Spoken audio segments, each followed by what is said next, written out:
What's up, guys? Quick conversation in the car. It's always one of my favorite to do because I think the most in the car. Got the free time to do it. Talking about masculinity. I've been blessed in my life to be raised by the most man I've ever met in my life.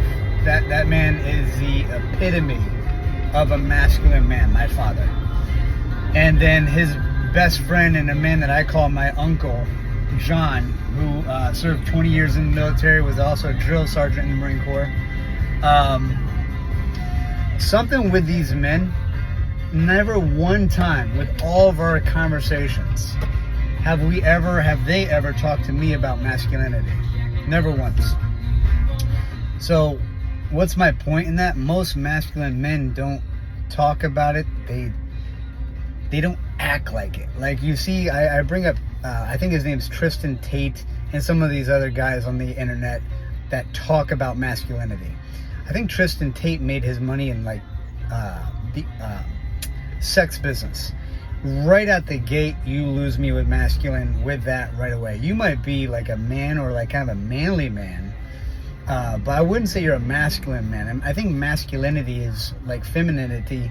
Might be pronouncing that wrong, but feminine for a woman is like the greatest compliment. It's the greatest compliment, a masculine man, but that's earned.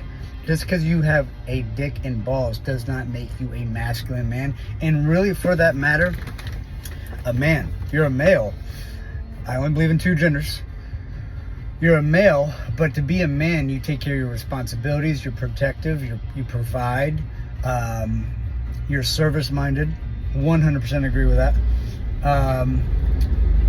And a feminine woman, which is what a God-given gift to a man, is a provider, in the sense that when you get home, a woman, natural, innate, that I've seen, they take care of the home.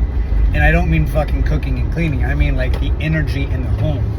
It has the masculine energy, which is, okay, this is a home that I take my shoes off, it's clean, it's clearly protected by the man, everything's organized and neat, but it's got the feminine with it being organized and neat, but it's got the energy of like, okay, but it's relaxing, it's nice, it's comfortable, it's zen in a way. And I think these young kids are getting really the wrong influence of masculine men. I'll tell you what, I've always looked up to masculine men, and I've always kind of magnetized to them in the sense that those are the men I look up to. Like I'll give you a show. I've always liked movies. I'll give you a show. Yellowstone.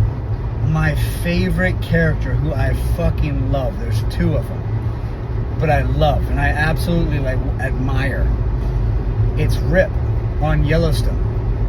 I love the way he is with his woman. He is a bad motherfucker on the farm and outside in society. But when he gets home, he protects his woman's feminine and loves her and cherishes her.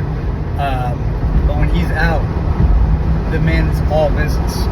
Kevin Costner in that show as well, I think, is amazing. But another version of that is that cowboy, I cannot remember his fucking name, but he actually is the creator of Yellowstone. Very, very masculine aesthetically, dude. Very masculine. But he's a playboy. Got a lot of different versions of masculine. He's a playboy. He doesn't have a wife. He has clearly no interest in settling down. Gets his work done during the day. Phenomenal at his work. The highest of levels, which every man should shoot to be at the highest level of his profession.